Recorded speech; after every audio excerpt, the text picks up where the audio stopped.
Avinash institute of education में आप सभी का स्वागत है। मैं हूं अविनाश मिश्रा। आज के इस वीडियो में हम लोग वक्रोक्ति अलंकार के बारे में गहराई से अध्ययन करेंगे। तो आइए लेक्चर शुरू करते हैं और समझते हैं। सबसे पहले हम लोग वक्रोक्ति अलंकार की जो परिभाषा होती है उसे समझेंगे।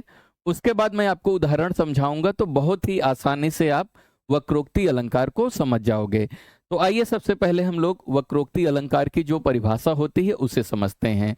तो याद रखना, वक्रोक्ति जो है वो दो शब्दों से मिलकर बना है। पहला शब्द है वक्र और दूसरा शब्द है युक्ति। वक्र का अर्थ होता है टेढ़ी और युक्ति का अर्थ होता है बात या कथन। तो याद रखना, वक्रोक्ति जो है दो शब्दों से मिलकर बना है। एक शब्द है वक्र और दूसरा शब्द है युक्ति। वक्र का अर्थ होता है टेढ़ी और युक्ति का मतलब होता है बात या कथन। आइए आगे समझते हैं।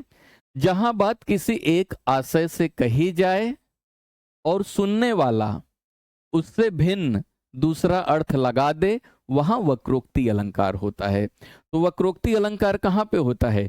जब कहने वाला कुछ और कहे और सुनने वाला उसका कुछ अलग अर्थ निकाल ले, तो वहां पे वक्रोक्ति अलंकार होगा। आप उदाहरण देखो, बहुत ही आसानी से इसे सीख जाओगे।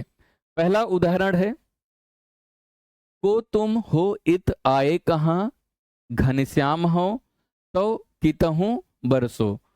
तो एक बार क्या हुआ, भगवान कृष्ण जो है राधा से मिलने जाते हैं।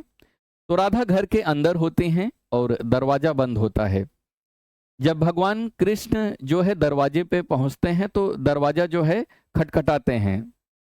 जब दरवाजा खटखटाते हैं तो राधा अंदर से पूछती हैं। क्या पूछती हैं? तो यहाँ पे ध्यान दो। राधा पूछती हैं, को तुम हो इत आए कहाँ, तुम कौन हो और कहाँ से आए हो। राधा क्या पूछती हैं? तुम कौन हो और कहाँ से आए हो। तो यहाँ पे कृष्ण भगवान कहते हैं घनश्याम हो। यहाँ पे कृष्ण भगवान कहते हैं मैं घनश्याम हूँ। कृष्ण भगवान को लोग क्या कहते हैं? घनश्याम भी कहते हैं। और घनश्याम का एक अर्थ होता है बादल। घनश्याम का एक अर्थ और क्या होता है? बादल होता है। और घनश्याम का अर्थ जो होता है कृष्ण भगवान, यानी कृष्ण भगवान को भी लोग घनश्याम कहते हैं। तो कृष्ण भगवान कहते हैं मैं घनश्याम हूं। तो यहाँ पे राधा जो है उसका अलग अर्थ निकाल रही हैं उन्हें चिढ़ाने के लिए। तो राधा क्या कहती हैं? तो कितहों बरसो। तो आप घनश्याम हो यानी आप बादल हो, तो जाके कहीं पे बरसो, यहाँ पे तुम्हारा क्या काम। तो यहाँ पे देख रहे हो भगवान श्री कृष्ण कुछ और कह रहे हैं और राधा उसका कुछ और अर्थ निकाल रही हैं। तो जहां पे कहने वाला कुछ और कहे और सुनने वाला उसका कुछ अलग अर्थ निकाल ले, तो वहां पे क्या हो जाएगा? वहां पे वक्रोक्ति अलंकार हो जाएगा। इसके आगे का देखो, आप उदाहरण जितना ज्यादा देखोगे उतना आसानी से समझ जाओगे। कृष्ण भगवान कहते हैं चित चोर कहावत है हम तो। लोग हमें चित चोर कहते हैं। ऐसा कौन कह रहा है? भगवान श्री कृष्ण कहते हैं चित चोर। तो राधा कहती हैं तह जाऊं जहां धन है सरसों। तो वहां पे जाओ जहां पे बहुत सारा धन है। अगर आप चित चोर हो, यानी राधा यहाँ पे कृष्ण भगवान को चोर समझ ले रही हैं, यानी उनको चिढ़ाने के लिए क्या कहती हैं, अगर तुम चोर हो तो जहां पे बहुत ज्यादा धन है वहां पे जाओ, तुम्हारा काम यहाँ पे क्या है। तो जब कहने वाला कुछ और कहे, सुनने वाला उसका कोई अलग अर्थ निकाल ले, तो वहां पे क्या हो जाएगा? वक्रोक्ति अलंकार हो जाएगा। अब दूसरा उदाहरण देखो। परीक्षा में दूसरा उदाहरण बहुत ज्यादा पूछा जाता है। ये उस समय का वर्णन है जब भगवान श्री राम जो हैं 14 वर्ष के लिए वन जाने के लिए तैयार होते हैं। तो सीता माता कहती हैं कि मैं भी आपके साथ जो है वन चलूंगी।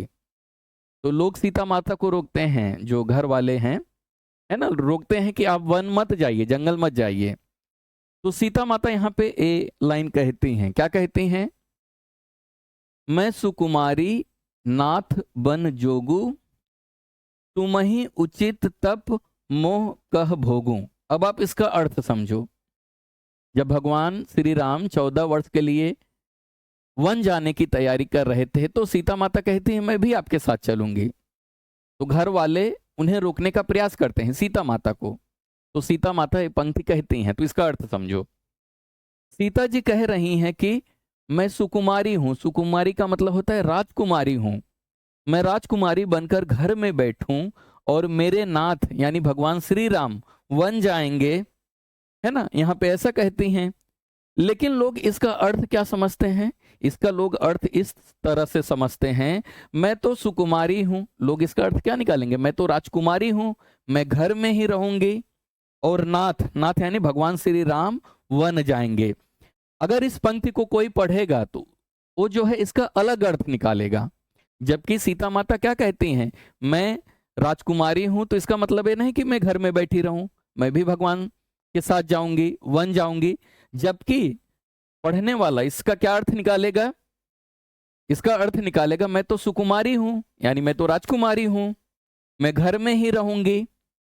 नाथ जो है कहां पे जाएंगे? यानी भगवान श्री राम वन में जाएंगे। वो तब करे, मैं क्यों करूं? लोग इस पंक्ति को पढ़ने के बाद इसका दूसरा अर्थ निकालेंगे, जबकि सीता माता कुछ और कहना चाहती हैं। तो इसीलिए क्या है? वक्रोक्ति अलंकार। वक्रोक्ति अलंकार कब होता है?